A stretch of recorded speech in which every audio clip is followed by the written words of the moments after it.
I don't get it. All right. Shoot. Okay, yeah, that's working. All right. Here we go. Hop in, everyone. The water's fine. We're back at it and happy to be here. It begins in 3, 2, 1. Coming up on TMS. Ready, set, Japan. So, what'd I miss? CNN and ding-dongs is what you missed. Is that what I missed? Yeah. Ted 2 got murdered. Guy recorded trash-talking doctors. Harry Potter doing stage crap. Aw. Major spoilers. V for video games. Your calls and more on this episode of The Morning Stream. Who can turn a can into a cane? Who can turn a pan into a pane? It's not too hard to see, it's silent E.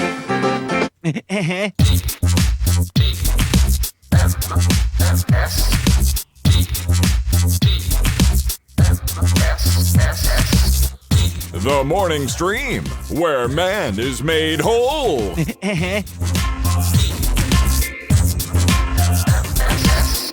Good morning, everybody. Welcome back to The Morning Stream after a small vacational hiatus. Vacational hiatus. You should have that looked at. Herniated hiatus. I'm Scott Johnson. That's Brian Ibbett, back from the Isle of Japan, the Empire of Japan. The big white flag with a big dot in the middle of it. Konnichiwa, Scott Johnson. Yeah, son. see, very authentic. Johnson? Johnson, son. Brian, welcome back to the States, man. Oh, thanks. Thank you. You're probably a little tired still. Still a little tired. Still recovering from jet lag. It is, it's a real thing, this jet lag. Mm-hmm. And they weren't kidding when they talked about that. No. Yeah, whoever that was. No, whoever they are. Yeah, I've always got these big dreams that I can sleep on the plane. Mm-hmm. Like, 9-hour flight, piece of cake. I'll be able to sleep. Sure. Yeah, no, maybe a little doze here, doze there, but there was no sleeping on the plane on the way back for whatever reason, and I've just been on some weird schedule where it's not like I can sleep for 8 hours straight. It's I can sleep for 3 or 4 hours, and then I'm wide awake. Right. And then another 3 or 4 hours, and then wide awake. I feel for you. It's like I remember my trip to China and Japan, Tokyo. I was barely in Tokyo, but I was in China for a week, and I came back about a week and a half. Came back, and it took me a good, I don't know, man. It felt like a month to get my crap together. Mm-hmm. My system doesn't do that stuff very well. So this is day one of Brian Watch. We're going to keep an eye on you. Sounds good. Yeah, should set up a webcam just throughout the day, and you can see me like hit the virtual wall at about 1 o'clock today with my head on my standing desk. It sounds right. If I get a little phone notification, Brian has left the room. He is now wandering about at 2 a.m. looking for something to eat. Looking for some ramen. Yeah, go ahead. Oh, I get to say, though, when you can't sleep on the plane, you get Air Canada, amazing entertainment options on the plane. Really? Basically, we had, on the way out there, we're on the Dreamliner, which is the best, hands down, the best plane I've ever been on. Wow. Like the windows don't have the little slider panels that close them to make them dark.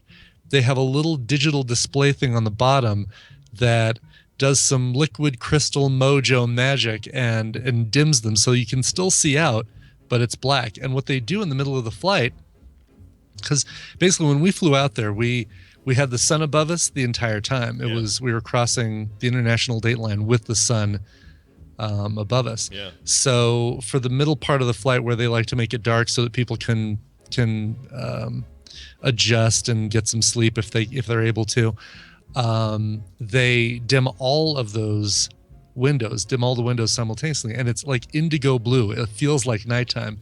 You're looking at daylight outside, but when you just glance over at it, it looks like it's a nighttime sky with clouds. And that's pretty sci-fi, actually. That you can amazing. Just turn those things. I want that in my house. Can I get a thing for that? I probably could. It'd probably be really expensive, but I probably could. But the in-flight, the little entertainment thing you get built into the seat behind you or a seat in front of you, we had the choice of like 150 movies and dozens of TV shows that we could just call up and play whenever we wanted. It was like having Netflix right there. Wow. And good stuff, like recent stuff. I watched, well, okay, maybe not all good stuff. I watched Jupiter Ascending. Oh, yeah. How is that pile of poo? It's a pile of poo. Yeah. Oh, Wachowskis, how far you've fallen. Yeah. But on the way back, they also have HBO in there. I watched the entire 6-episode run of The Jinx. Oh, that's great, isn't it? Which is the most fascinating Yeah. documentary. Holy crap. Yeah, worth watching, isn't it? That Robert Durst, man, he is one. But tell me he doesn't sound like the Smuckers guy. He does, doesn't he? He sounds to me like William Hickey. When I was cutting up the body. To me, it's just like, when I murder somebody, it has to be good. It just had that Smuckers guy tone to him. But Pepperidge Farm remembers where I put those plastic bags. Well, yeah, I'm glad you watched that. I thought that was fascinating. So good. And then I did watch All Good Things, which was the movie that was loosely based. Well, I wouldn't even say loosely. Very, very much based on his life, but... oh, that's the one that prompted him to call the documentary filmmakers. Exactly. Yeah. Ryan Gosling and Kirsten Dunst and... her teeth. They were in it. Her teeth. Yeah, they were in there for sure. I just can't decide. She was super cute in this film. I don't know what it is. It's maybe the roles that she plays. There's somewhere where I just connect and somewhere I don't. It's like, oh, okay, yeah, I'm done with her. Yeah, it's weird, right? It's just a weird thing. I have that with male actors too. So everyone, calm down. Keep your emails to yourselves. It's not just a lady thing. Okay, right. All right, okay. Well, Brian, while you were gone, I want to get to some stories here. I want to hear. Oh, sure. We're going to disseminate Brian Japan stories throughout the week. Okay. And Spread them like seed over the plains, or more, depending on how many you got. So it's I'm totally stoked for that. Excited about that. But it bears mentioning. While Brian was gone, maybe Brian needs to leave more often. Big things happen. Yeah. The gays can all get the marriage. Right across the land. Right across the land, doesn't matter what state you live in, including my fine state of Utah. If you're the gays, you can get them married, right? And as I understand it, because it's a Supreme Court decision, no president can even overturn it, like and say, I think this is a bad idea. We're going to go and recall this. You'd basically have to appeal it through the process again.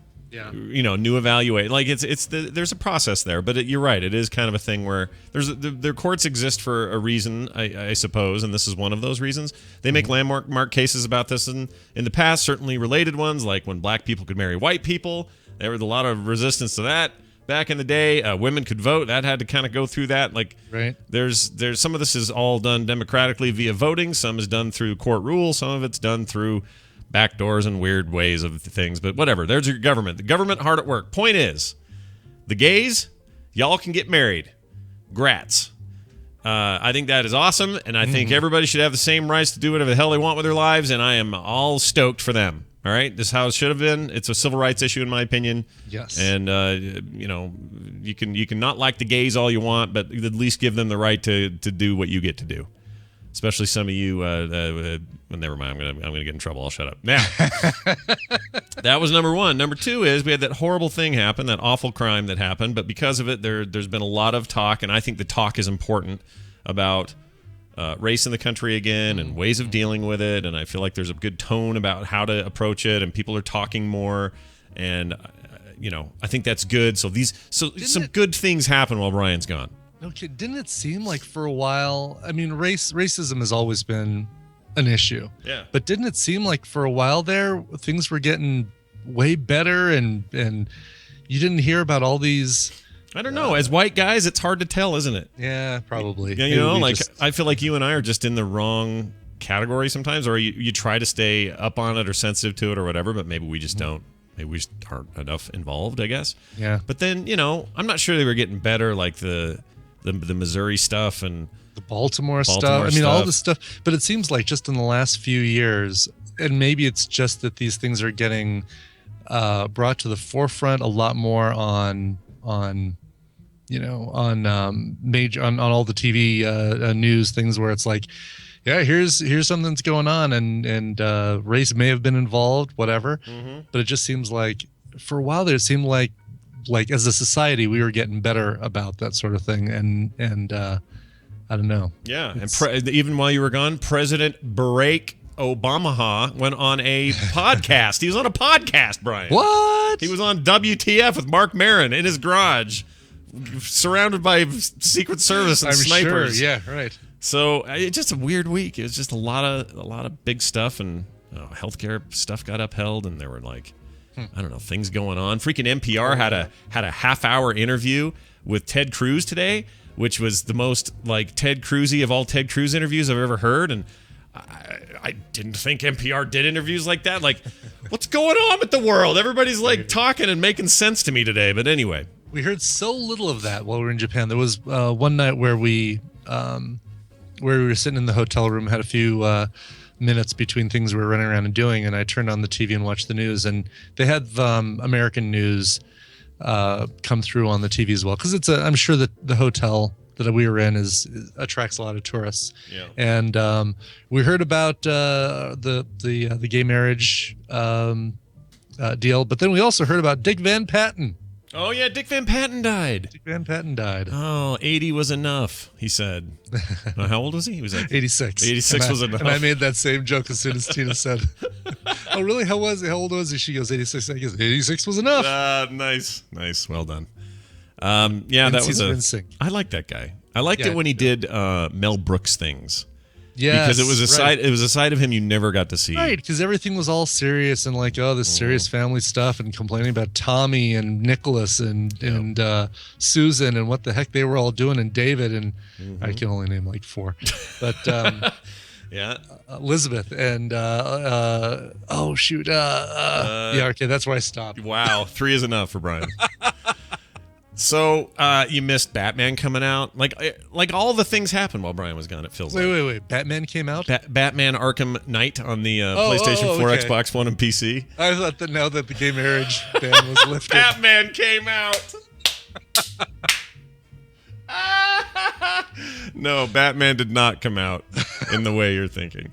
Robin, it's about time that you and I can. You're old enough. Seal this deal. Yeah, you're old enough now. I don't know why he talks like that, but anyway. Ronald Reagan is Batman. There you go. There's your. Full circle, buddy. Full circle.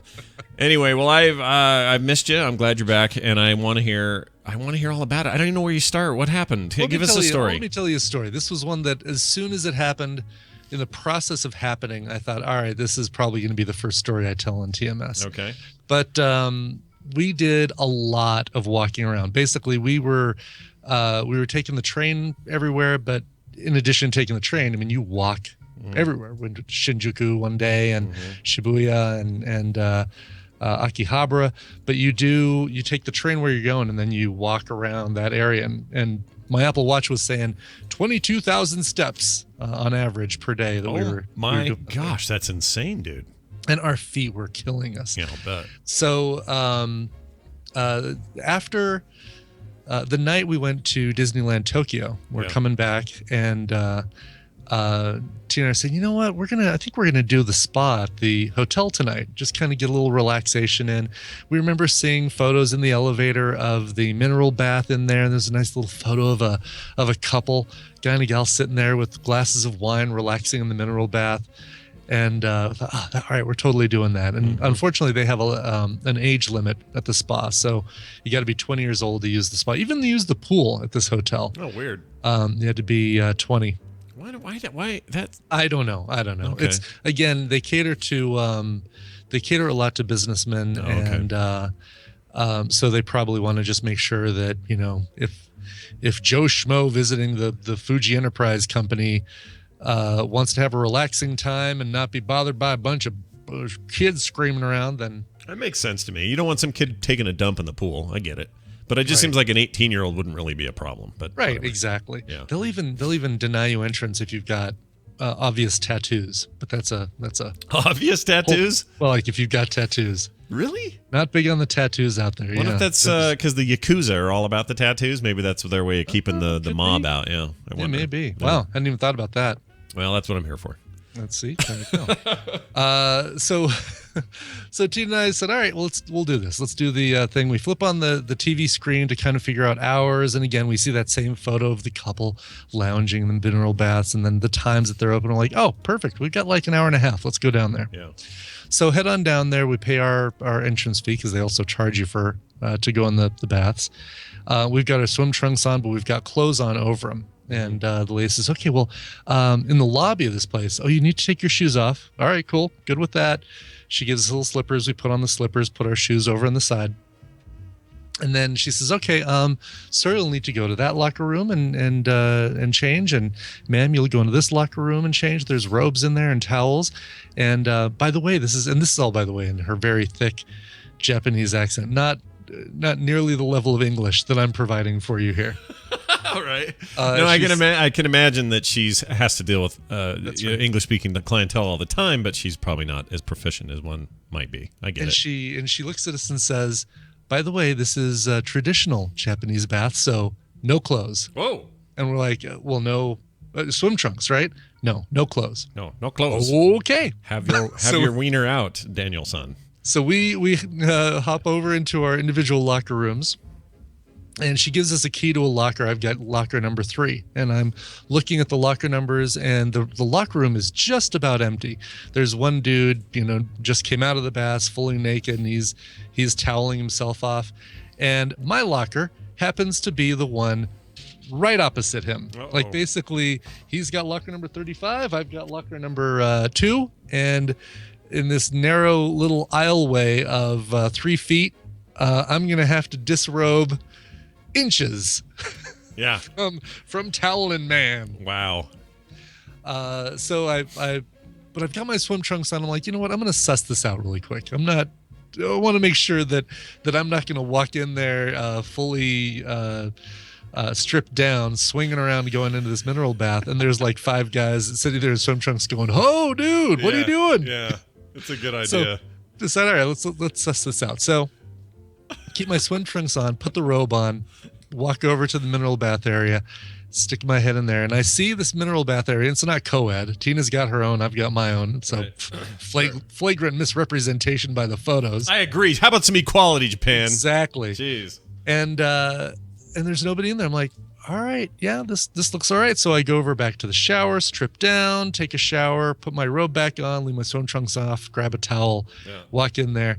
And I get in there and I'm still, basically there's this like, all right, am I going to do this? Is this happening? I guess this is happening, right? Is this really happening? And I'm thinking, it's the mineral bath isn't deep.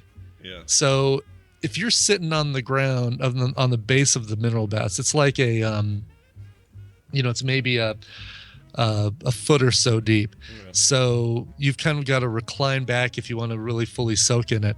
And there's not room where you're going to be deep. This right. If somebody's coming in, it's not like your unit is so far down in this pool that it can't be seen. Plus it's clear. And there are like 4 other guys in there right now? There are no other guys in there. It's just me. Just me. Okay. So I decided, all right, when in Rome. So I drop the robe and I slide into the pool, into the hot springs, and I'm kind of relaxing there. And still have it to myself, and I'm just kind of like looking around. And there's this TV on the wall. Yeah. And it's showing a Japanese game show. Now, there's the 2 kinds of Japanese game show. There's the one you always see clips of, right, where it's people dressed in banana costumes sliding into a cream pie or whatever. Right. You just nailed the entire genre right there. That's amazing that you did that in less than a sentence. EDC is, E.W. Croft, ironic name, is searching frantically for a video he can post in the chat room. I'm sure. But then the other kind of Japanese game show are like these celebrity panels and either hidden camera video, like candid camera kind of stuff, and it always looks the same, where they've got the camera showing, the screen is showing the hidden camera stuff, but there's always a superimposed little square of the celebrity's face sitting there watching it like, and then reacting to it and starting to laugh, and they put words on it, and they put little animated cartoons of a little bear or something dancing in the corner. Right, he's an alligator chewing on a piece of cheese or something like that. And it's this hidden camera show where they have a little prank set up, and then they pause right after the prank goes off, and then the panelists have to guess what's going to happen. Okay. And I get this all just based on context. It's like there's red and green text underneath the celebrity, and sometimes they choose green and sometimes they choose red, and so you can kind of tell. Sure. It's like, all right, this is what they're guessing. Yeah. And all I could think to myself is, the next thing they're going to show is hidden camera video of this fat bald tourist walking into a mineral bath salon at his hotel, and pause the video, and is he going to drop the robe? Is he going to be wearing swim trunks? Oh my gosh, that is so true, dude. That's what I would think. Yeah. Oh, that's amazing. So did anyone ever come join you? No one ever showed up. As I was leaving, and here's the funny thing also, it's, there were no all the people that I saw in the locker room. As I was coming out, there was another guy getting back in, or who was going to be going in, and American tourist, and then here's another guy who's Australian tourist who's hanging out. There's no Japanese people in the staying at the hotel. It's all tourists basically. Yeah. You're telling me I gotta have my dingo out in the pool? Exactly. It's not annoying. That's not a pool.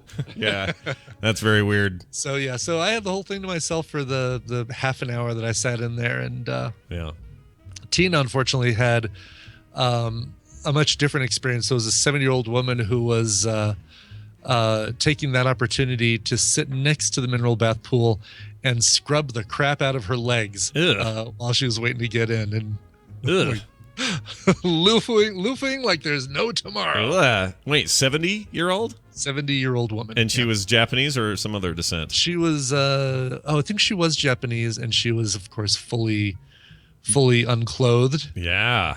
And raisin woman. arms flapping in the breeze. That's amazing. Well, there's a certain wait, we have a theme for this segment we're gonna have all week where Brian tells stories. Hold on. Suppose you tell me when the war is going to end. This one against the Japs, I mean. There you go. That's our theme.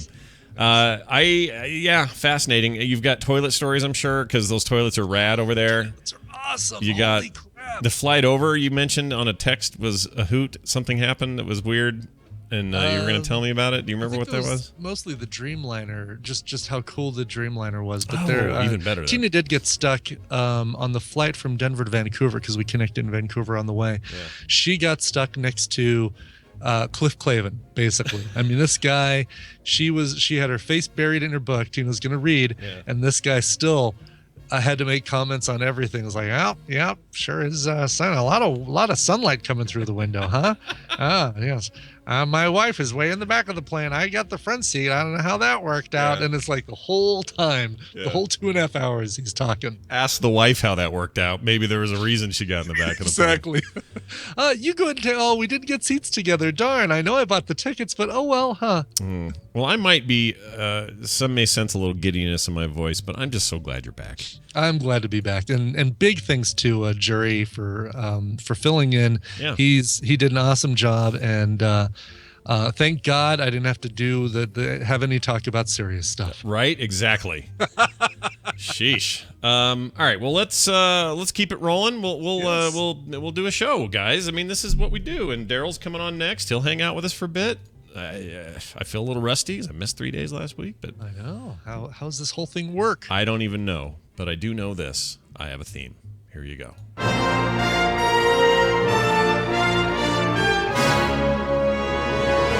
All right, dig in, everybody. It's Stump a Trek Nerd, brought to you by Scott and Brian know the physical benefits of a standing desk. Turns out there are benefits to focus and mood as well. My sister is an elementary school teacher outside of Detroit who would like to introduce standing desks to her students. While she would like to have an entire class set of these desks, roughly $8,500 worth, she's starting small and hoping her dedication will encourage the district to fill in the gaps. For more information and to donate, please visit tinyurl.com/stand-to-learn. I like it. Daryl, are you there? Oh, yes. I get all my culture from the morning stream. Do you really? Oh, do you? Well, thankfully. Yes. True. Very good. Very good. Very good. Daryl is the secret ingredient of today's American Top Chef, or whatever the hell that was called. What was that called? What was that show? Where he'd go, potatoes! Oh, that was Iron Chef. Iron Chef America. Daryl's our secret ingredient. Welcome to the show. Secret ingredient. Potato! Daryl's here. He's going to do a little Star Trek trivia today. We're back to the normal routine here. And and speaking of weirdness that happened when Brian was gone. Yeah, what was that? And people getting interviewed and stuff. Yeah. I got to interview Leonard Nimoy's son. What? Oh, cool. Is this for the Kickstarter thing? Yeah, on This Week in Trek. How's that Kickstarter doing? It's got 55 hours to go, and it's not there yet. So everybody needs to go pledge. Is it close? Are we almost there? They've got it on the main it's page. Close, yeah. You'd think having it promoted on the main page would do it. I'm going to look real quick here. Where is it? 50,000 to go. Taking a look here. Now it's not on the main page. Oh, well. Well, hopefully they get their goal. Oh, there it is. View project. Yeah, they're at $549,000. They are $50,000 away from their goal. Man, get on it, everybody! And it was a good interview. You had fun. Yeah, he was great. Yeah, I'll bet. Did he say? I was a pile of poo because I was all nervous. And I called and I said, "You're no schlub. Tell us about blah blah blah." Yeah. Michael Gaines face palmed when you said you're no schlub. Yeah. Yeah. Does he sound like Leonard Nimoy? Like, is his voice and his cadence and the way he talks? Yeah. It's not quite as gravelly and low, but probably because he hadn't smoked.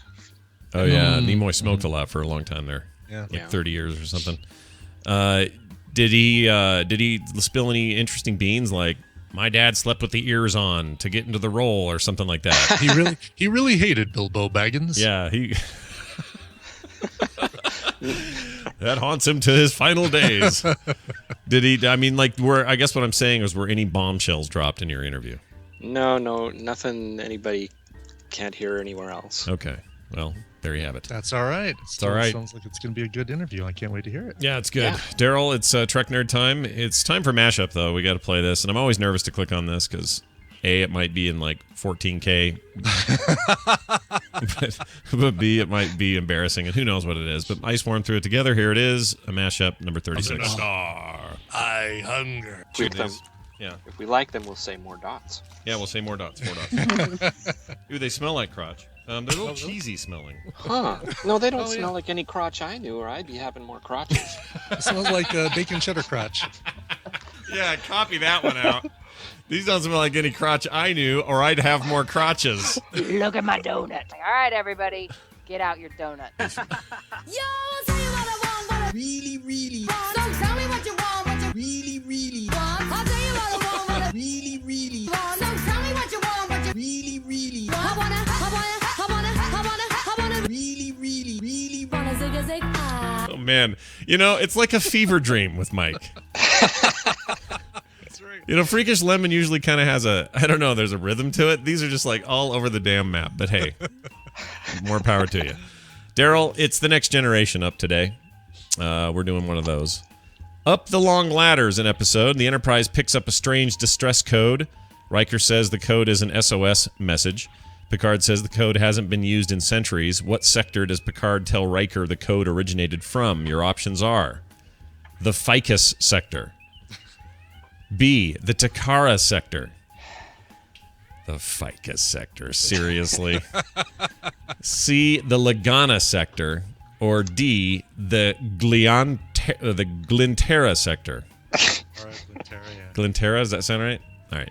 Ficus, Takara, Lagana, or Glintera. Sorry, Glintera. These names are stupid. Anyway, one of those is the answer. I can promise you that. We don't have anything to test yet, do we? No. We're test free. However, yeah.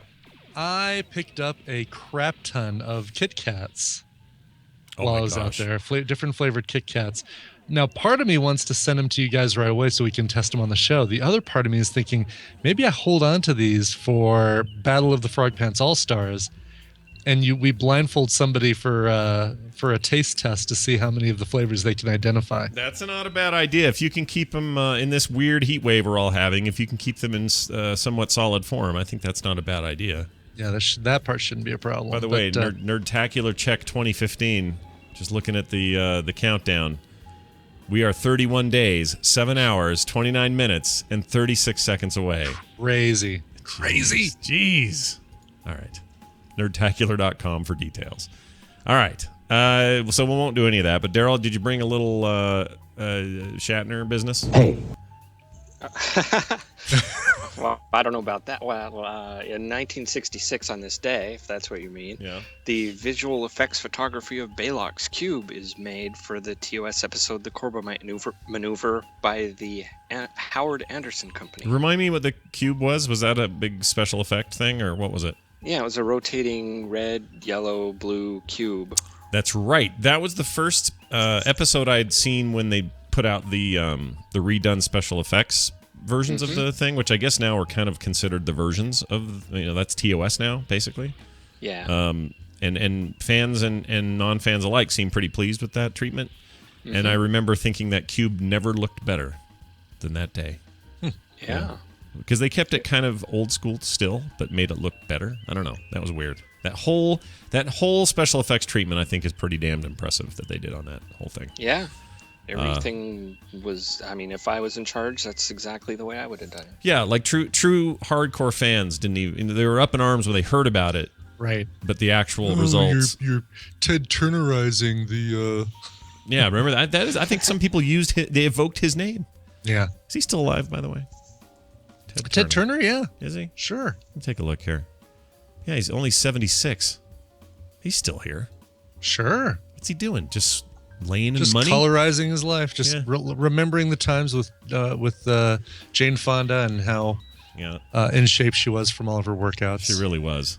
Those were the days. Those are the salad days of Jane Fonda. She's, by the way, very funny in that show with Lily Tomlin on Netflix. Oh, really? The Netflix one or Hulu, whatever I think it's Netflix. It's very funny. Kim got way into it, and it's those two they're kind of, especially Lily Tomlin. She's kind of a national treasure, that woman. She really is, yeah. She holds up. All right, Daryl, back to your question here.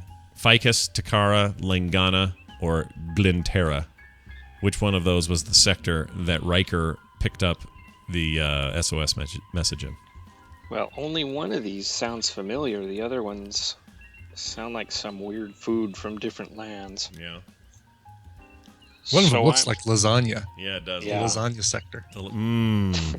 It's all Garfield and lasagna. Sounds really good. Yeah. Well, so do your process of elimination. I always like how you do that. Oh, I thought you didn't like that. No, I enjoy it. I'll do it anyway. It's a hoot. Takara is a Japanese thing. Brian probably had some of that. Had some Takara. It probably arrived on an automated plate on a big conveyor belt. Dude, the conveyor belt sushi, man. Was it good? That was an experience, yeah. Was the food good? Was it actually good? It was really good. Even in like the what I would consider to be like a fast foody kind of sushi place. Yeah. The sushi was fantastic, and we this was such a foodie trip. It was like I wanted to make sure I hit all of the basics. I wanted ramen, I wanted yakitori, I wanted tempura, I wanted teppanyaki. I wanted to make sure I got like all of the. Did you get the yakisoba? We had the because that's the soba noodles that you have in the broth, right? Right. It's like ramen, but not. Yes, I guess. Like ramen with the thicker buckwheat noodles. We did. We had that the first day. Yeah, so good. Is it good? All right. Yes. You had me at thicker buckwheat noodles. Thicker buckwheat noodles. Ote. They're the best. With him, a little picture of buckwheat with an OK sign. That's right. That's all I can see. I can't even see the original. I see Eddie Murphy doing it. That's all I see. That's all there is. He ruined it. He destroyed it. There's nothing. Buckwheat doesn't exist outside of the Eddie Murphy sphere now. I know. It's crazy he did that. All right. Sorry. So Takara, off your list. Yes. Okay. Yeah. And the shinier version of that, Glintara, is also off the list. All right, shiny, got it. No shiny. And also off the list would be the Garfield food. The Lagana sector. Lasagna sector. Yeah. With you. So that leaves Ficus. That leaves Ficus, the one that sounds the stupidest, but you say that's the right one, eh? It sounds familiar, and it must be from this. Let's find out. Is he right? Congratulations. Damn it, you're all right. You're a winner. Picard says it came from the Ficus sector. It came from the Ficus sector. The Enterprise encounters a ship, and they are surprised to discover that some of the cargo is highly advanced, and the other half is not. They discover a large community of Irish people on the ship. Oh, yeah, that's that one with the Irish people. Oh, the Irish people in the cargo bay. Yeah, the alien Irish. Here's a clip of Riker hitting on one of the women. All right, so here's that. Here you go. And what are you staring at? You never seen a woman before? I thought I had. Commander, may I present my daughter, Brenna Odell? Pleased to meet you, ma'am.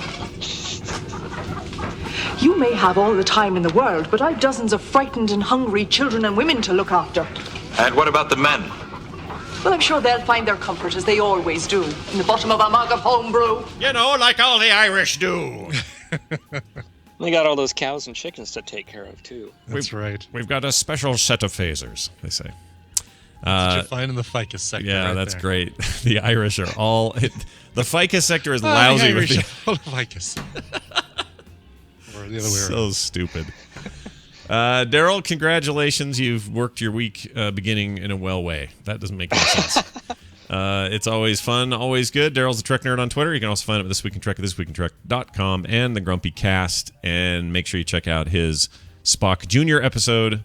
Well, what's his actual name? Adam? Adam. That's it. Adam Baldwin. Nimoy. Adam Nimoy. There you have it. Adam Spock. Check it. Adam Vulcan Spock. You've probably seen him before, too, if you've ever seen the Trek bloopers. He's the little kid that runs up to him on the bridge and says, "Hi, Daddy." Oh, yeah, I have seen that. I didn't know that was him. Well, I guess that would be him. Duh. Now it makes sense. I should go back and watch those. Those are on YouTube. Daryl, play a game with us now, won't you? Okay, is this a car scene in Star Trek or not? All right, car scene in Star Trek or not. Wait. I got a theme. I really do. I have one for you. You ready? Here, let's see. Okay. All right. What was it again? Is this a car that was seen in Star Trek or not? Okay. 1969 Ford Mustang. Seen in Star Trek. So it would have been one of these like time travel businesses. Holodeck recreation of something, or they visit the gangster planet or something like that. The 1969 Ford Mustang. Yeah. Did they ever holodeck like into the Summer of Love? I don't know. Where Data got his first real 6-string. That's right. Well done. Yes. I don't know, but it does ring a bell for me for some reason. Like somebody was 4 wheels. they were really into like it's like how Geordi was with fire. Not who was into the firearms. I think that was Sulu actually. Oh, was into like American firearms, like the way that Picard was into weapons or whatever. Maybe it was Kirk or somebody was into ships, like boats. Maybe that was Picard. So it'd be like Riker. Yeah, I'm a big fan of early 19th century whatever. Sure. I feel like I've seen that. All right, well, let's go with it. All right, we say yes, I guess, that it was Star Trek, or it was seen. It was seen there. I guess. Seen, yeah. If you went in my driveway in 2003, you would have seen one of these, but you wouldn't have seen it on Star Trek. Oh, whoa, Daryl! Just my favorite car. You had that car? Yeah. What happened to it? Why'd you get rid of it? Oh, because I was restoring it and it was just costing too much. Oh, that must have been a hard day, man. Right? Yeah. There was no place to put his phone for periscoping. Right, exactly. Freaking periscopes. Television highlights of the news of yesteryear. It's the news brought to you by... Hello, Frog Pants crew. Hi. Frog Pants crew. I've been a listener since the first episode. When I was in high school, I've achieved my dream of graduation animation school, and I've worked at Pixar as well as Moonbot Studios, who did that animated Chipotle Scarecrow ad. That thing's excellent. I've recently finished directing my first animated short called Viva Lucha! Ay, ay, ay, ay! About the greatest luchador to ever live. Check it out at bit.ly/Viva Lucha. I'm going there Viva right the now. show, though. JD Gardner. I love it, dude. Somebody who was in high school and listened to our dumb show. Kidding. Let's see. Here it is. I'll play a little of Viva Lucha just for fun. Okay. It's on. Oh, I love it already. LA, king of the ring. LA's high-flying antics are second to none. The greatest wrestler who's ever lived. It's all very visual. You need to go watch it, everybody. So cool. I mean, Yeah, this is so well done. I'm into this. Here, let's see. There's a little scene later where he's... That's awesome. All right, I'm going to go watch it later. That's awesome. bit.ly/Viva Lucha. Viva Lucha! I like it. CNN made a mistake. Okay. Big shocker, I know. CNN did dedicated an entire segment to what they thought was showing an ISIS flag, the terrorist group, right, at a gay pride parade.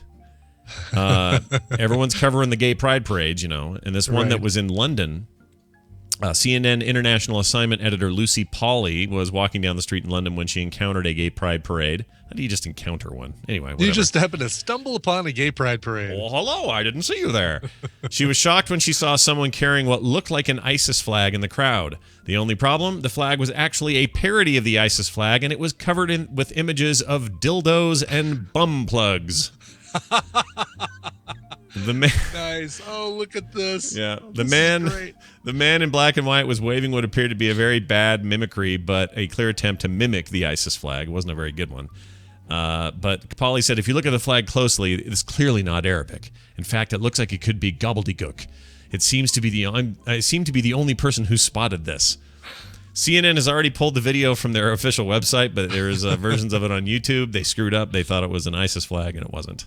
And I've seen that. You need to watch the video if you get a chance, because it's really funny to hear them talk so seriously about this flag. Right. Because they're like, now this threat is unknown at this point. We don't know who is there with the flag or how they were able to enter the parade. But looking at the flag waving in real time, you're like, dude, I know what those are. Right. That's huge. It's a huge flag. Yeah. You know what? Maybe a little journalism sometimes. Right. I don't know. Brian, when I was growing up, tell me if I'm wrong here. Okay. But when I was growing up, journalism involved fact-checking. Oh, yeah, a little bit of research, maybe? Yeah, just a little bit. What, can't you just go to Twitter and say, hey, does this look like an ISIS flag to you guys? Yeah, I don't think you can. I think good journalism still requires some investigative reporting. Gotcha. I don't want to blow everybody's mind or, I'm not trying to, freak you out. But that's my understanding. All right. Okay. I don't know. That seems like you're going out on a limb there, but a little bit, just a you little bit. might be expecting too much from the media. That is probably true. Probably is true. Seth MacFarlane's Ted 2 got stomped by dinosaurs and just didn't do as well as they'd hoped. Blockbuster Jurassic World was $54.2 million in the week, which just barely edged out Pixar's new Inside Out, which, by the way, Brian, you weren't here for me to tell you. No. Fantastic movie. I did hear you guys talking about it on the jury TMS. What a lovely piece of filmmaking. I appreciate the fact that jury said, all right, spoiler alert, and I did actually pull the earbuds out of my ears for about a minute. Good. So that I wouldn't hear anything. DTNS folks had Ted 2. Yeah, they did, and it did okay, $32.9 million. Yeah. But that's not numbers you want to be excited about. No, he spent $18 on that. They spent $18 on that movie, so which is the same amount we spend on Pitch Perfect 2, which raked in about 6 times as much. That's exactly right. This is all about value per investment when it comes to the draft. That's right. Max, the family dog film about a heroic war dog. Opened to a better than expected $12 million at Warner Brothers and MGM. So there's that. That worked out okay for them. Ted 2, the R-rated sequel to 2012 hit featuring the trash-talking bear, has been expected to make a history by hitting $50 million along with Jurassic World and Inside Out, but didn't do it. Didn't quite hit the mark. This one's got Marky Mark and Amanda Seyfried in it. Yes, Seyfried playing Sammy L. Jackson or whatever her name is in the trailer. That's right. Let's see, it came in more than 15 million under projections. That's not good. I think people might be, and I don't say this because I'm sick of it or that everyone is. Obviously, some people wouldn't be, but I think maybe people might be feeling a little fatigued on Seth MacFarlane's style right now. Yeah, maybe, because the Million Ways to Die in the West was just a clunker at the box office. Did not do well. No, I haven't seen it, so I can't speak to it. But it's too bad because I do like his style. I like his humor, and I think Family Guy still works for me. I still watch that every week. Yeah, it's still funny. But maybe it's just a whole movie. Maybe a whole movie of that doesn't work because it does seem to work better in small chunks. Yeah, I tend to agree. Here's a fun story for you. Okay. A guy records trash-talking doctors during this says surgery, but it's not surgery. It was during a procedure. This makes me wish I would have recorded mine. And he walked away with $500,000. A man in Virginia was awarded $500,000 from a lawsuit after he inadvertently recorded medical professionals talking about him while he was under anesthesia. How did he inadvertently record medical professionals? Well, here's the funny bit. The man who remains unnamed, unnamed man. What's his power? Does he have a power? Ability. No, you got nothing. You got nothing? See, jet lag kicking in. Exactly, that's what it is. Can't really do anything. Excelsior. There you go. Perfect.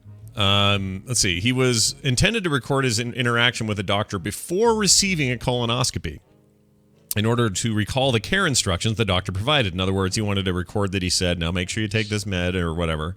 And he messed up and had the thing recording the entire time. To turn it off. Now, I don't know how he made it into the room with it. That's the one question I have that this doesn't answer.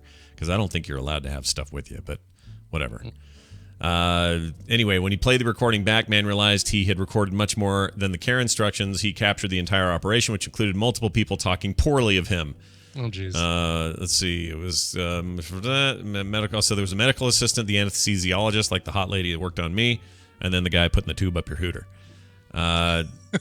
This happened on April 18th, 2013. While the victim was sleeping, Tiffany Ingram, the anesthesiologist, said to the patient, after 5 minutes of talking to you in pre-op, I want to punch you in the face and man you up a little bit. After 5 minutes of talking to you in pre-op, that's written twice. Well, I don't know why. Twice for some reason. The medical assistant noted that the patient had a rash on his arm, and Ingram was recorded saying that the assistant may catch some syphilis on your arm or something. Added that it's probably tuberculosis in the penis, so you'll be okay. Ha ha ha. Weird. Yeah. After hearing the recording, the man sued the two doctors and their practices for defamation and malpractice, and he won $500,000 in a 3-day trial. Wow. So, this is how I see it, dude. Like, people in the workplace, no matter where you're at, doing routine things, and colonoscopy is pretty routine. I kind of get, this is not me letting them have a pass for being dicks, okay? Right. And you want your caregivers to be a cut above of the rest. Do no harm, and that means this kind of harm too, in my opinion. But I kind of understand how, day after day, fat guy after fat guy, tube after tube, you might start to just, and if you're friendly with everybody that you work with, you might say something under, like you wouldn't normally say.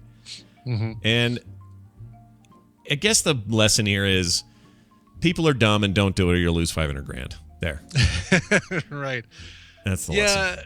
I mean, I can understand that, you're going to do this stuff and after the first the conversations you're going to be having won't have anything to do with the procedure you're doing. Like when you're working on changing out a muffler, like, oh yeah, did you see the woman who brought this in? Hubba hubba, she's a whole hottie. Yeah. But geez, yeah, that's tough. You just gotta watch what you say. You can't. You never know, or you're gonna get busted. So don't do that. I kind of feel bad for the guy. That's no fun to hear that. Like if I'd have some pretty bad stuff doing tuberculosis of the penis. It's mean, dude. It's freaking mean. Yeah. All right. Finally, Harry Potter. Maybe he was a dick in the waiting room. Well, though. he could have been. And pissed off Tiffany, the anesthesiologist. Yeah, or Janice in accounting. Right. That's for all the Janice in accounting lovers out there. Yeah. Speaking of which, I have an eye follow-up today, and we'll see how that goes. But it's weird. After having this procedure done, it definitely fixed the eye, like the focus problem. But it's weird. Now when I see headlights at night in the one eye that they just did, it's like, like an old window that had, people used to put soap on windows. I was going to say, you've seen like a halo effect basically around it? Kind of, except it's more like a smear.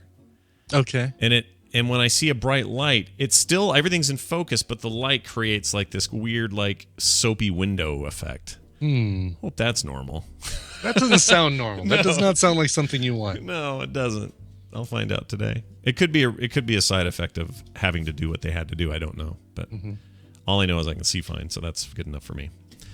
Harry Potter Adventures coming to a stage play near you. Oh, good. Okay. Sign up now, Brian, while you can, because it's going to be awesome. 18th anniversary of the publication of Harry Potter and the Philosopher's Stone, a.k.a. Sorcerer's Stone here in the States. Author J.K. Rowling has announced a new stage play that will tell a new story starring the beloved boy wizard from her books. She's really done a 180 since finishing the last book and saying, "I'm done telling the Harry Potter story. I want to move on to other things like the what was it, the Cuckoo Detective, or what was it? It was the some detective novel, Casual Vacancy, and has she done anything else besides that? There was one other one that she did under a pseudonym, and I can't remember what it was, but neither one have done really well. So I think she's saying, yeah, maybe I'm not done with Harry Potter. Yeah, they got the new movie about the dangerous creatures and where to spot them, or however it goes. Right. And I got another this thing coming. So yeah, I think she's back, baby. Harry Potter back in business. Right. Squarespace.com sponsoring today's program. If you would like to go to squarespace.com and get a free trial, that's easy because that's what it is. You don't even have to put a card in. You just go try the thing. And you build a website you can be proud of, like my daughter's photo site, which I'm really pleased with. It looks awesome. Cool. You can build it out, use templates they've already got to customize the hell out of it. They have really, really nice responsive designs, which means it's going to look good on desktop, tablet, phone, wherever you can view the web. And we want to give you 10% off. So after that trial, you decide you want to stay, use the code MORNING. That's for 10% off your order. That's MORNING over there at squarespace.com. We're going to take a break. When we come back, it's major spoilers with Steven Schleicher, who we didn't have last week either. We missed him horribly. We haven't had Veronica in a week either, so we're looking forward to talking to her after that, and some emails. So stay tuned for all that. Before that, Brian brought music. What'd you bring? I did. So I guess my computer might be experiencing some jet lag as well, because firing it up this morning and trying to download purchase stuff to the people who've requested just wasn't working. So I had a couple of requests lined up, but because I couldn't download the songs to play them, I'm picking stuff out of my own library that I've already got, that I like, that I think you guys will like too. And today is all Hall & Oates. So covers of Hall & Oates. Wow. We're going to start off with a band called Melee. This one is from their 2007 album, Devils and Angels. It's a cover of You Make My Dreams. Oh, here it is. We'll be back in a minute. Stay tuned.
What's wrong?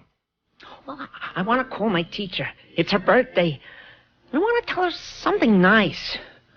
Well, how about happy birthday to you, happy birthday to you? No, everybody sings that. I want to sing, something different. Well, how about roses are red, violets are blue? Oh, forget it. I'm just going to phone her. What's everybody doing?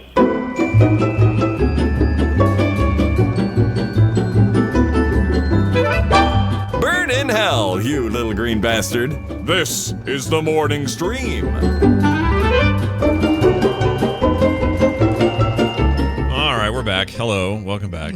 What was that? Sounded like Billy Crystal. Do you remember? It was, I think it was a segment on the Electric Company, but it was this weird little animated dudes that were like black and white, and they had these big faces, and they just would have these conversations like that. It was totally for kids, but watching it now, weird as hell, that stuff. Yeah, sounds like it. Super, super weird. It's very much sounds. I guess it wouldn't be Billy Crystal, but it sounds like the Billy Crystal bit that he used to do on SNL with. Oh right, Christopher Guest. Yeah, Christopher Guest was like, "Hey, you ever, you ever feel like shoving a Statue of Liberty figure up my nose as far to see how far I can get it to go? Yeah. Yeah, that's it. Boy, that's painful. Yeah, exactly. Yeah, I love those guys. They were great. Yeah, I don't know what that is, but it's super cool, and people should look it up on YouTube. I don't even know how to search for it. I can't remember, but it's cool. So go check it out. All right, Brian. What's everybody doing? Okay, what we're doing right now is calling Steven Schleicher. That's what we're doing. Okay. As we should do that. Yeah, I think so. I mean, he's waiting, and seems like the right thing to do, he right? Likes to come on the show and be a part of it.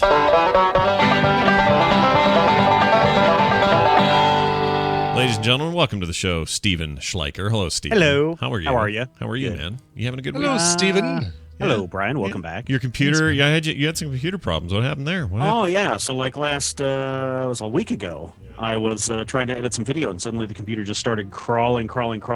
And I was like, what the heck is going on? Yeah. And so finally, by Monday afternoon, I was like, I got to call Apple support and find out what's going on. What happened? Turns out my hard drive crapped out. Oh, no. But the good thing is, my computer is old enough that it's under that Apple recall of the 3 terabyte drives from like 2012, 2013. Oh, yeah. Those were tricky drives, I guess. Yeah. Took it down the street to our local authorized repair guy, and took him a few days to get everything in and repaired, but got it back on Sunday. Nice. And didn't cost me a thing. Nice. So I'm happy about that. Well, that's good. Nothing. I mean, hard drives, they fail. That's definitely yeah, they do. One of life's great truths. Yeah, it'd be great if they didn't, right? Yeah, exactly. I realized yesterday, didn't even occur to me, but I am suddenly, with the various upgrades I've done over the last year, it kind of crept up on me, but I am all SSD now on all my main computers. So my main recording Mac is all SSD. My PC that I've been recently tweaking and upgrading, all SSD. I don't have a single spinning hard drive in my production machines now. If this hadn't been a free upgrade, a free repair, I would have gone with an SSD. Isn't that But weird? my laptop's got an SSD, and I love it. So it's great, right? The speed, it's so fast, so different. Yeah, Brian, you got one of those cool hybrid drive deals setups, right? I do. Yeah, the Fusion Drive, Apple Fusion Drive. Yeah, that's what I meant. I guess. Yeah, and those work pretty well, like swapping things between. So you have no complaints about that. You have actually the big the one storage. in my, I think the one. Yeah, I guess this is a Fusion Drive in the little thin iMac. For some reason, I was thinking it was all SSD, but. No, I guess it is a combo. I think that's all they do is the Fusion for the iMacs, even the newest ones. I think so, Not sure. But anyway, Steven's here. It's major spoilers time. That means pop culture, comics, movies, all the fun stuff that we love talking to Steven about. It's been a little while since we've talked to you. And it turns out, we talked about it on Current Geek a tiny bit, but Miles Morales back as Spider-Man. Well, he never left as Spider-Man. I mean, he was over in the Ultimate Universe, and the Ultimate Universe came to a conclusion. Everything wrapped up, maybe to the joy of many people, or maybe not to others. But with Secret Wars going on, and with Secret Wars coming to an end, they're launching a whole bunch of new number ones. And one of the new number ones is Spider-Man #1, and it's featuring Miles Morales as the main character. Wow, look at him back and ready to roll here. Yeah. We speculated on Friday's show whether or not Miles Morales would ever make it to the MCU. And Tom contends that will never happen because it's too complicated to already have Peter Parker to add another person who's literally a different character. It's not like Peter Parker became Miles Morales. It's not a clone or anything. Sure. I don't know if you guys saw the leaked emails from Sony and Marvel, but they outlined exactly what Spider-Man and Peter Parker can and cannot be in the universe. Now, Spider-Man in the MCU could potentially, depending on how you read it, because they do say alternate versions of Spider-Man, could be of a different ethnicity.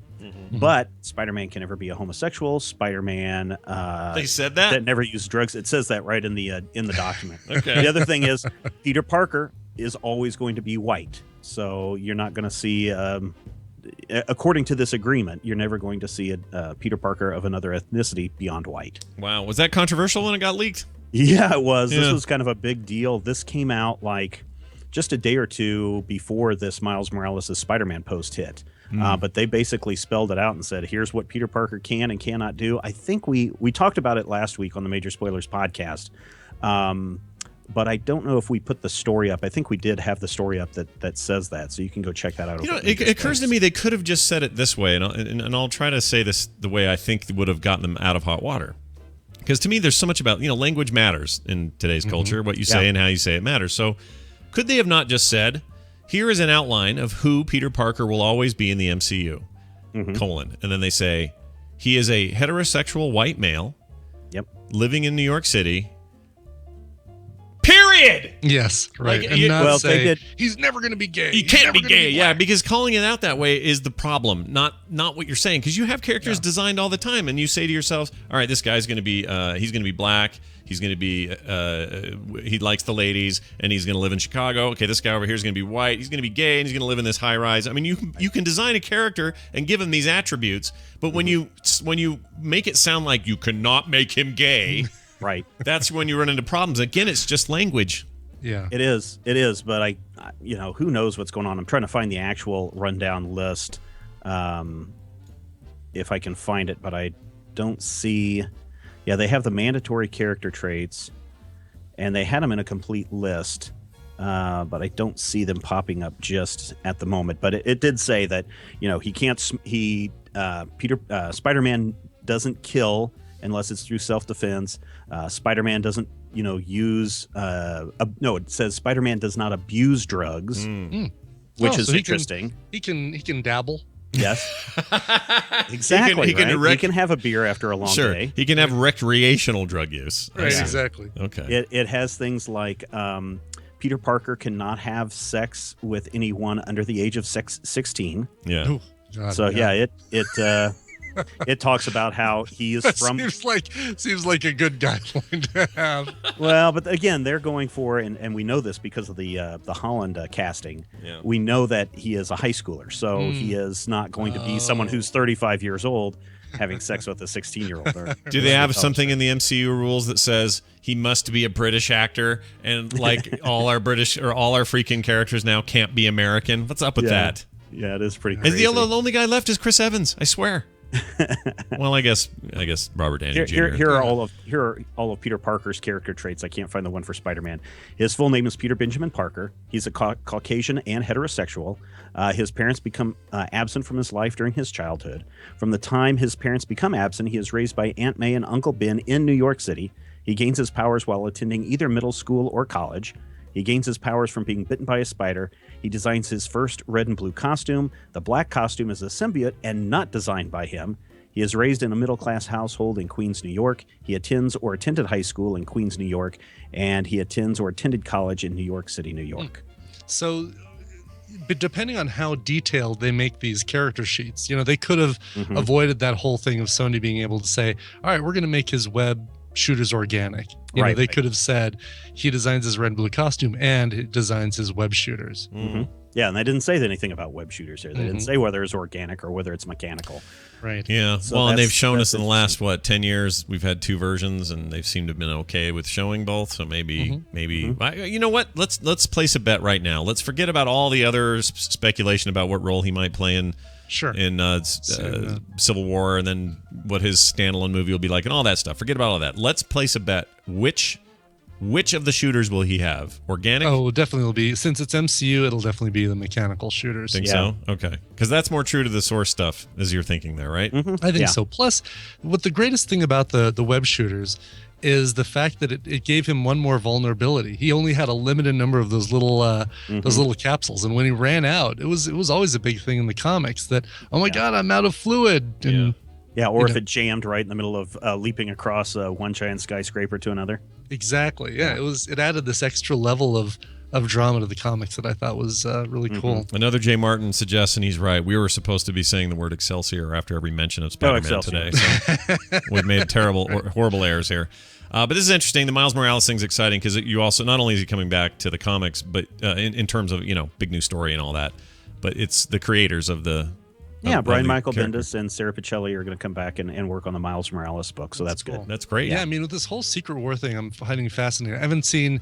I'm doing the whole Marvel Ultimate, Marvel Unlimited. So none of that's caught up yet. I'm still working my way through Spider-Verse and Axis. But they really should call it Marvel Limited, by the way. It is Secret Wars is a crazy, trippy thing that leaves a lot of things unexplained on how Battle World is set up and how people wound up in certain areas, or even how the Thors became this police force across this thing. It's very different and weird. This last week I read the Marvel Zombies versus Age of Ultron, and it wasn't horrible, but it was just wow, kind of weird. Yeah. The fact that they are going to be bringing all these things together and having just one universe, and then Miles Morales being the Spider-Man of this final universe, I think is a really cool. True. It's like the whole what was the DC one, Crisis on Infinite Earths, where they basically did the whole cleanup thing. Now here's the thing: they're not saying that Miles Morales is the only Spider-Man. They're saying that Miles Morales is in a book called Spider-Man. Oh, really? Okay, so they're not going to limit. We haven't found out what happens to the Amazing Spider-Man title, the Spectacular Spider-Man title. We haven't found out what's going on with the Superior Spider-Man, any of that stuff. And we know that Spider-Gwen is coming back. She's got a #1 series, which means that probably we're going to see Peter Parker and Spider-Woman and some others flying around New York City. That's cool. Yeah. All right. Well, on the heels of Disneyland banning selfie sticks, good news, everyone who's happy with that. Selfie sticks are no longer allowed at Comic-Con. Yeah, actually, this came out just a few days before Disneyland issued their no selfie stick ban. But, I know that Justin Robert Young loves his selfie stick. I got a selfie stick. But when you've got tens of thousands, or in the case of San Diego Comic-Con, 150,000 people walking around, swinging a selfie stick out and kicking somebody in the eyeball is not very safe. So I'm kind of glad that they did it. Yeah, and as much as Justin likes to get angles of his junk he couldn't otherwise have, I think that those things are annoying as hell in public. And it's not just because I'm looking at them and they bug me. It's because they stick way out in crowded places. You got to go around it. Lady's so excited about taking the shot, she's not paying attention that she just nailed some kid in the eye with it. Yeah. Exactly. I think public places are a bad place for it. Now, if you're just taking it out on a hike with you and your girlfriend and you want to get an awesome view of you standing on some peak or whatever, I am all for selfie sticks for that. Yeah. Like I do it all the time, because even in landscape mode, I can't get the shot of both my sons and I in one shot without it looking like a crowded mess. So we just pop it on the end of the selfie stick, take our pictures, and share them. And it creates this. I see it for what it is, a tool for extending the way you take a photograph. I don't see it as the hipster stick of doom. No, it's not that. But I'm just saying, let's have some reasonable public awareness, social awareness, what I mean? And Comic-Con and Disneyland are not banning them because they think it's a douchey thing. They're banning them from a safety issue concern. Right. There are a couple of other things that were interesting out of this San Diego Comic-Con edict. No live streaming of any programs or events, which means you can't use Google Glass in any of the panels, and you can't use what's the Meerkat or whatever the Periscope. Periscope. You can't use any of that. Even on the show floor, they're saying no. Obviously, no smoking, but that also includes e-cigarettes and vaping products. Not allowed at the show. And the one that's kind of a no-duh thing, but I'm guessing some people were probably going to show up with these, no drones or flying devices allowed at Comic-Con. Wow. Yeah, can't say I'm surprised about that. I would as be fun as it would be to fly one of those across the show floor and see all the the stuff going on. It would be cool, but I mean, those things are loud, noisy, and even though I have a couple of DJI Phantoms, they can be dangerous if you don't know what you're doing. A couple of them. Jeez. Yeah. Well, look at you. I may be getting the Inspire, so. I want one too. I want a nice one. But But get the old cheapo Parrot. AR Oh yeah, drone. I had one of those a few years ago, but out here in western Kansas, the wind blows too much for it to fly around. Nick and I are seriously considering like one of those Phantom monsters. The 3 is a brand new one. It does 4K video. It is fantastic. Yeah. It doesn't have it's great. The closest thing that I have is the 2, and I've got the mounted GoPro and everything, and the pictures and everything is great. So if you can get the Phantom 3, go for it. I need to get the Inspire 1 for some stock footage stuff that I've been doing around the fields and whatnot, and so I need something that can stand up to the little bit more winds and has the legs out of the way, because there are times when you're flying those that the propellers and the legs get in the way. If you're trying to get some really good shots. Oh, sure. Well, there you have it. Are drones banned at the Salt Lake City Nerdtacular? I don't know if they. had So one last year, year. we had one last Oh, year, they but it went was last all year? Okay. outside. I'm sure it's banned inside. Outside, there's no limits as far as I'm aware. So people What can about bring whatever they selfie want. sticks? I'm probably not banned. I'm guessing. Well, Jerry will be there with his. So Yeah, Jerry will be there. He'll be looking at his junk in the shower. It's fine. Not banned this year, but definitely next year. Steven, I wanted to play a clip real quick because you weren't here to hear it, and I played it on the okay, show yeah. with Justin, I want to say, when Brian was gone, but I just think it's the cutest thing ever. You'll recognize it immediately. So for those wondering whether kids got a kick out of Jurassic Park or not, just listen to Schleicher's kid. What'd you think of Jurassic World? It was good. How good? Really good. Would you say it was the best movie ever or not the best movie ever? The best movie ever. So clearly a generation Yeah. has been impacted by the quality of that movie. cool. It really is, and I don't know if you know who Ryan Connolly is, but he is a huge Jurassic Park fan, and he, I think, was about the same age that Mason was when Jurassic Park came out, and that has shaped and influenced his life. And so I shared that with Ryan because I knew he would appreciate just how much, from a young kid's perspective, the movie would impact, him growing up. We went and saw Inside Out. He loved Inside Out a lot. We did a podcast on that on Zach on Film.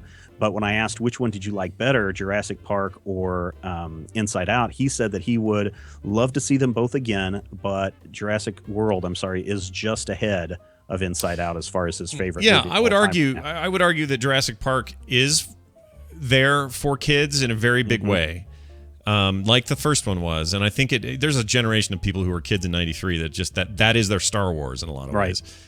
So I think this is totally aimed at them and nailed it.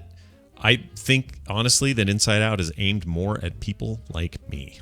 I think it is, and I think it's really aimed at parents. Yeah. So if you've got kids that are about to hit puberty, go see this movie because Yeah. I think it's got a lot of really cool stuff in it. But we took our 4-year-old to it, and I was afraid that it was going to be so boring for him because it deals with a lot of really heady topics, Pretty heady unintended. issues. Yeah. But they do it in such a great way to explain things. He sat still the entire movie, and then I tried to get a recording of him, but he always clams up anytime he knows he's being recorded on something. Yeah. But that night, as he was going to bed, he went on, my wife said, literally a 5-minute description of the movie and how good it was. Yeah, I was talking to Wendy about this, and I want her to see it because she's in Sweden. I'm not even sure it's there yet, or if she can get to it easily. But it's basically the perfect cognitive science metaphor. Yeah, it is really good. And you could probably show this in a science class and get away with it because there's something there. Like the stuff's it's based in these really kind of hard concepts, and they describe it in ways that are easy to digest. It's really, really fantastic. Oh yeah, a beginning psych course at college could build their whole course around this movie. Yeah. Make you go see the movie. Yeah. That's the fun part, and then talk about the concepts and ideas presented in the film, and you would be able to cover a 10, 15-week course with ease. Yeah, I would completely agree, and that would be. I wouldn't be surprised if we actually hear about that coming up sometime soon. That's cool. Brian, I can't wait to see it. Brian, you'll like it a lot. Yeah. Yeah, they're a little bit behind us in release dates in Japan for movies. Jurassic World doesn't even come out there until August. Wow, weird. So we saw ads for that. Mad Max just came out the week we were there. Like Japan needs more movies about giant lizards. Maybe that was the holdup. I think they've got that covered. Brian Dunaway just sent this review of Jurassic World. All right, great. Good. Finally, in the news, Lego is at Comic-Con in a big, big way. Oh man, Tell us about that. if you're going to go to Comic-Con, Lego does this every year. They release these exclusive sets, which are handed out on a lottery system, or you can buy them on a lottery system, and they're limited to like 1,500 sets or figures. This year on the DC side, they have an Arsenal minifigure, which will be given away. They've only got 1,500 of them. Then they also have a little set where they recreate the cover of Action Comics #1 with a minifigure Superman holding up a car and smashing it into, a little plate. So you've got some things like that.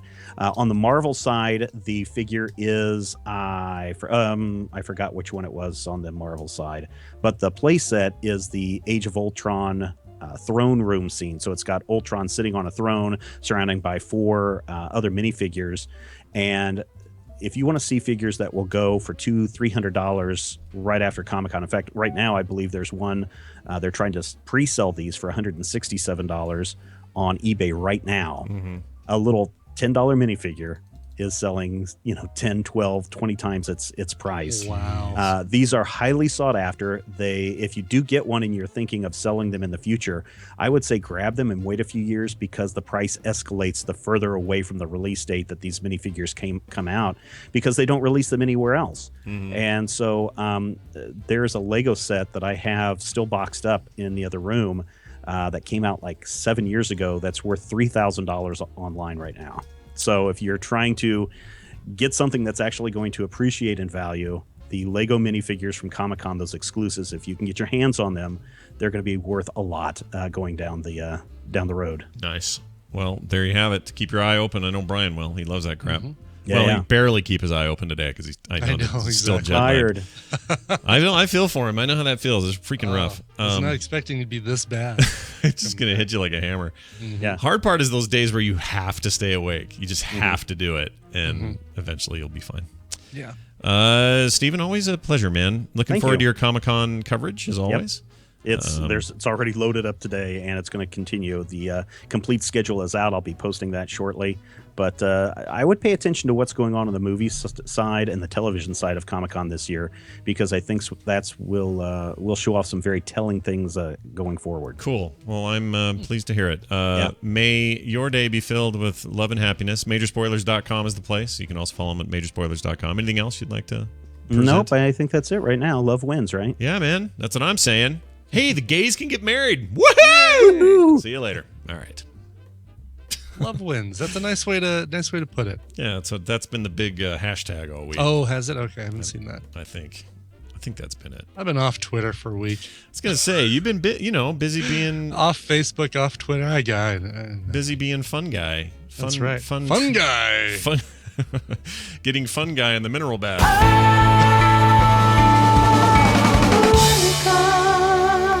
I am so pleased to say that Veronica's back on the show today. Veronica, how are you? Good. How are you? I'm fantastic. I saw some pictures you took at like El Capitan or something. That was beautiful. What are you doing? That was great. I was in Yosemite this week. Nice. For work things or just for fun? What? Was it for I'm fun? not sure what work things. You're reviewing all the new tech progress. Yeah, you were beta testing El Capitan. Sword, laser, and mountain. No, it was for vacation. It was nice. We hiked up to Half Dome, infamous Half Dome. It was tough, but it was worth it. It was pretty great. Your hiking regimen is always impressive to me. I see photos all the time that make me go, man, I should hike more. But no, did you use anti-gravity boots? Yeah. I did not. I did not. Just my regular old hiking boots. According to Spock, those aren't available until the year 2030, whatever it is. Well, V, it's always good to have you on. We talked about video games with Veronica. What's going on in the news surrounding our favorite hobby? What's happening today? What's going on? Well, on the downside of being out of cell range and not having charging and whatnot was that all my little Fallout Shelter people were very unhappy with me. That's not really the news story, though, although it is getting back on track now. I've been steadily fixing them, remating them, making sure they have lots of food and water and electricity. But in other Bethesda news, very interestingly, a Fallout fan sent 2,000 bottle caps to Bethesda Softworks, and is receiving a free copy of Fallout 4 for his trouble. Cool, so they're going to do it. Yeah, this was the question, right? Because we had this news story about him offering that as payment, but we were sure at the time that they would be setting some weird precedent by saying yes. And so the big update is that they've said yes somehow. Are they going to now accept anybody with this many bottle caps? No, just him. Just him. Just for being first, for, being original and having this great idea and, basically saving bottle caps since Fallout 3 came out, which I think is pretty amazing. That's pretty hardcore dedication to a game universe where you're really just focusing on its weird currency and then hoping one day you can spend it on a game. I know. I mean, it really, he had to have the foresight to be like, yeah, there's going to be another one eventually, or at least another title from them that I want to buy that's in this universe. And so he stuck with it and got a free game for his trouble, which I think is pretty amazing. It's just really clever and cute and a fun idea, and it took a lot of effort, and he's being rewarded for it. It would have been bad. Well, I don't know about bad, but I think it's a good thing that Bethesda responded in this way. And I noticed they took a little time to decide, which is interesting. But we live in this time where if they had said, "Nah, sorry, cool idea, but we can't do it," I feel like the PR hit is worse in 2015 than it would have been in even 2008 or whenever the last game came out. It's just not worth the bad Twitter response to save $120 on a special edition or whatever. Sure, they get the benefit of all this exposure. At the same time, they can actually do a good thing for somebody, and they can lay down the rules and say, well, we can't do this for everybody, but we're going to do it in this case because this is amazing and he was first and all that. It's just a funny time to be, a game developer and publisher. We're watching Blizzard go through some PR problems right now that mostly just deal with player upheaval, less about the game and more about upheaval. And how to deal with that upheaval and still stay true to your product is a really hard challenge. And so I guess if this is as hard as it gets for Bethesda leading up to the release of that game, I guess good on them. But yeah, I think they handled it exactly right. They handled it the best way possible. It's just a fun thing to do, and I'm excited about the game. I know tons of other people are. I mean, I'm super stoked. I cannot stop playing Fallout Shelter. It's like one of those addictive crack-like games because it's getting me primed and ready for Fallout 4. Well, let me ask you a question. Are you surprised at how well that came off? Because for me, when you hear about people releasing apps in conjunction with mainline games, that's not unusual and not new, but usually they're kind of garbage or they're sort of short-lived or whatever. But this one seems to have actual legs. And I'm, a lot of people, including myself, kind of surprised at how well that thing's put together. Yeah, I've hit the limit on. I've got 200 people. Actually, I've got 199 people in a shelter, and wow, I can't have any more people in there. So I'm. Is everything going well? Like, is it balanced out? Like, do you feel like it needs a little equilibrium? More? Yeah, I need a little bit more electricity. I need to destroy a water facility and put an electrical facility to balance things out. I didn't realize it had a cap. So the cap's 200. The cap is 200. Yeah. So when you actually get to a point where you cannot add any more dwellings. When you get raided, do you? I suppose just out of sheer numbers, you successfully fend off any threats that come, right? Yeah, well, I keep a couple really high-powered guys with guns in my in the intro vault entrance, and I've upgraded the vault entrance, so they usually take care of them, or at least the first couple rooms take care of them. But I am thinking about sending some of my more useless people out into the world to do some exploring, so I can maybe get some better people. Yeah, they'll be fine. What's the worst that can happen? Yeah, right, exactly. They don't need any stim packs. Just wipe everybody out. A fire in the kitchen will kill everyone. That's all. That's right. Exactly. Yeah, I don't know what it is, but it's nice to see a thing that's usually, like I say, kind of a throwaway, dumb thing that you don't take very seriously. They kind of are doing right by fans who may not even care about a full-blown Fallout, but want to do something in that universe in a more casual sort of passive way, and here's a way to do it with a decent free-to-play model, and free to play, except for me. This game has not been free to play. I've easily dumped like $20 into this game already. Wow. But but what you're doing is you're showing the model can work, which is this. It's like, if you give me a compelling thing to play and I find value in it, then yes, I will spend money where it makes sense. If it's just going to nickel and dime me at every corner, then you resent it and get angry, like most of these games just irritate the hell out of me. But this one is like you never really truly have to. But if you like it, you want to. And I'm cool with that. Yeah. So you're supporting the developers. You're supporting the guys who put some time and effort into this and making the animations and all those great little things that people talk about when you zoom into their rooms. There's so much great writing in this game that if you just play it on a surface level, you might miss. Yeah, Mhm. I think I- Go ahead. No, I was gonna say the only thing I find a little creepy is when you and a lady friend go into a room and come out and she is immediately pregnant, but you've got the same dumb guy smile on you had when you went in there. I know. I've got like a couple of studs. They're like my go-to guys, and I feel like Serial eventually I'm going to impregnators. hit some kind of weird genetic issue. Yeah. Like, I need more fresh blood in this vault. You're gonna There's a lot inbreed. of sure is nice to spend time with my family at home. Like, oops. Weird. Sorry. Anyway, well, it's good, and I hope people are enjoying it. Android version's on its way, so that side of the world can soon get their fix on as well. Veronica, always fun to hang out and talk. Are you going to Comic-Con this year? You're totally going, aren't you? Yeah. Thanks for reminding me. I still need to book my travel. Yeah. Yeah. Are you excited? Or are you? I am if I can find a place to stay. Need to book your travel, find a place to stay. Other than that, all planned out, ready to go. Totally ready. Yeah. Are you cosplaying or anything, or no? No, I'm supposed to be moderating a panel on crowdfunding with Gary Whitta and some other people. Oh, fun. But I don't have any place to stay yet, so I'll figure that out. Bunk with Gary sure. Whitta. You and Whitta in the same hotel room makes perfect sense to me. Total sense. We'll have a great time. It's Veronica on Twitter, also on DTNS today. Monday's your day. Monday's my day. Yeah, Yes. check that out. All right. Veronica Belmont, thanks so much. Talk to you Thanks, later. guys. Bye now. See you. All righty. She didn't call us bye, guys.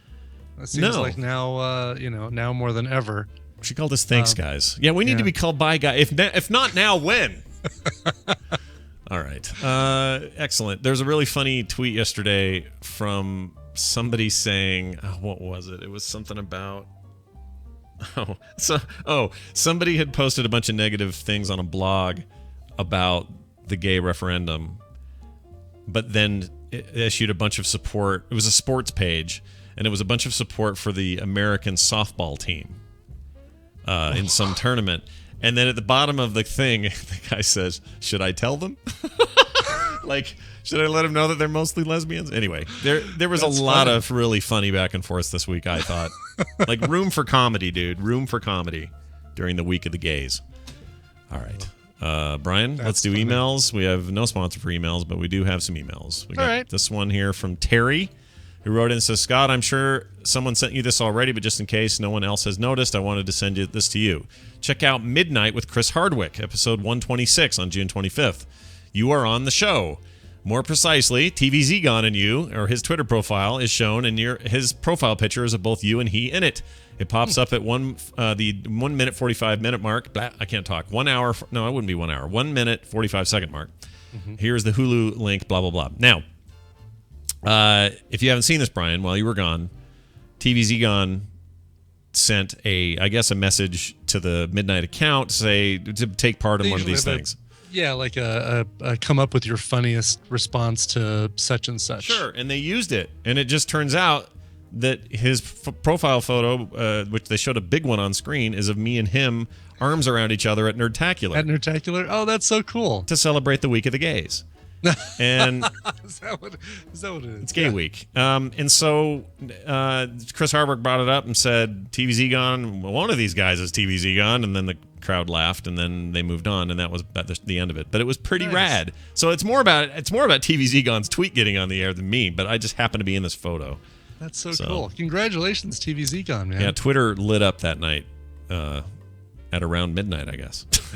At midnight. Yeah. And it was an episode with Will Sasso and the girl from not Hall & Oates, but the what is it? Garfunkel and Oates. Garfunkel Is and it Oates. the one with the big eyes? Yeah, the tiny one. From Big Bang Theory and what's that other show she was on that you just finished? Oh, Raising Hope. Raising Hope, that's right. They were on there. She is hilarious. And I think the middle dude might have been some bigwig. Anyway, whatever. It was cool. It's nice to see.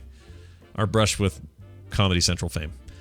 We have a couple of phone calls. This one is from someone about fish. Hey, on TMS episode 845, Brian said something to the effect of, "You can't preface a sentence with, 'I don't mean to sound racist, but,' without actually following up with something racist." It's not true. You shouldn't have said that. I'm going to prove you wrong. So, I hope you're ready to get your ass handed to you, because here it goes. I don't mean to sound racist, but, two organ fish sandwich!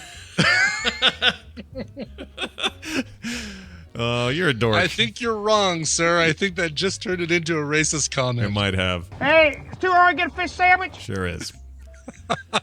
Thanks for that call. We got one more. This is about, I don't know what this is. Here it is. Hey, this is Johnny C. from Sacramento commenting about the morning stream.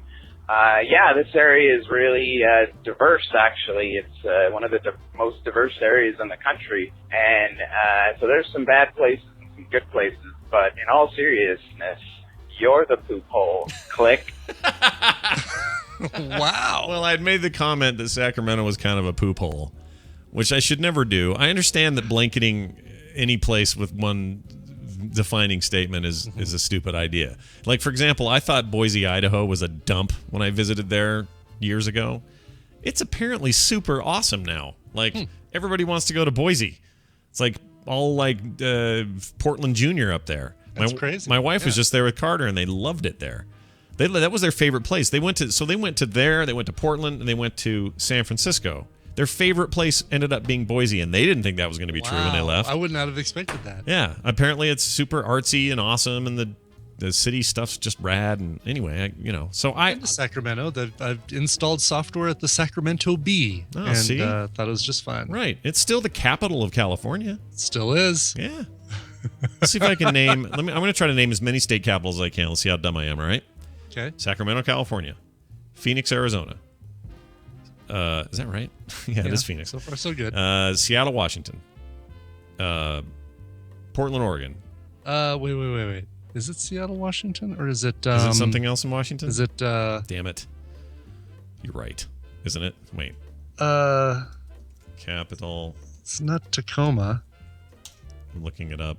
It is Olympia. Olympia, yes, right. Scott got that one wrong. All right. Salt Lake City, Utah. Denver, Colorado. Kansas City. Is it Kansas City, Kansas? No. Wichita? See, now putting me on the spot, too. Kansas is... Topeka. Damn it. Topeka, yeah. I don't know anything. I'm stopping now. I don't know what's up. Quit while you're not even ahead. I used to know all 50 because I had to do it in school. Mm-hmm. I don't know them now.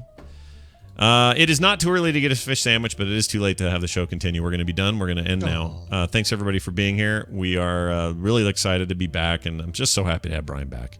It's good to be back. Yeah, good to have you back. More stories. I'll tell you tomorrow about the weirdest and greatest thing. So we saw some touristy things while we were there. I mean, things that are intended for, people visiting to see, like the Maid Cafe and the Robot Cabaret and things like that. Mm-hmm. But we stumbled upon something that is a slice of Japan that we couldn't have been prepared for and was like the perfect timing. It was awesome. Nice. I'll tell you about that tomorrow. Very interested in that as well.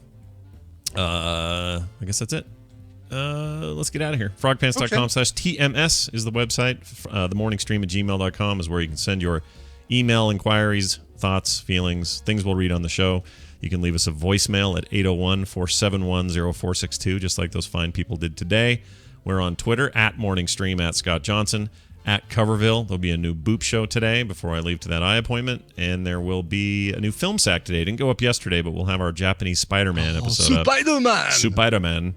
That'll be up today, right after the show, in fact. And a new comic this week. A Kickstarter should be approved any second for the Extra Life book. I'm just waiting for Kickstarter. I don't know what's taking them so long. We submitted on Thursday. It's usually like a day, so I don't know what they're doing.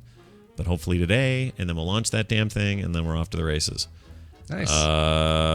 Brian, you got anything else? If I've forgotten anything? I got nothing else. You're not doing Coverville till midweek, right? Not till Wednesday. Yep. Okay. And I don't know. I have no idea what that's going to be, but we'll it'll talk be something. about that then. That'll be great. I'm getting the new Kindle Paperwhite is out tomorrow, and I'm getting one. I'll review it. Oh, cool. I've been looking to upgrade my ebook status, and that one now has the screen of the Voyage, but is still the same price as the regular Paperwhite, which I think makes it probably the best e-reader on the market. So I'll get that tomorrow and let you know what I think. Cool. I can't wait to hear it. I'm interested in those. Reading like a madman these days. I think that's it. Let's get out of here. Brian, did you bring music? I did. Great. Continuing with our Hall & Oates extravaganza on today's show. I don't know why Hall & Oates, but it just I like both of these songs, and they just happened to work out. Story Hill included a cover on their 2009 album Duotones.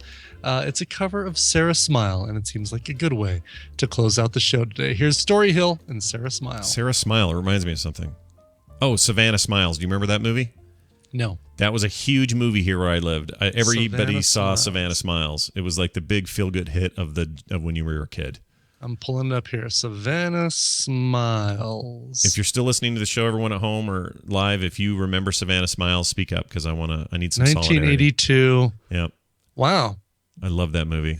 I don't think I've ever looking at the movie poster, and I think it might be the first time I've ever seen this movie poster. 1982. Not that it was because it was filmed here, even though it was. Peter Graves about the biggest. Oh, Pat Morita. Yep, Pat Morita's in there. It's probably sappy as hell now. Like I wouldn't like it now, but man, I loved it back in the day. Yeah. So good. It was huge in the 80s. Anyway, here's your song, Sarah Smile. We'll see you guys tomorrow. Bye.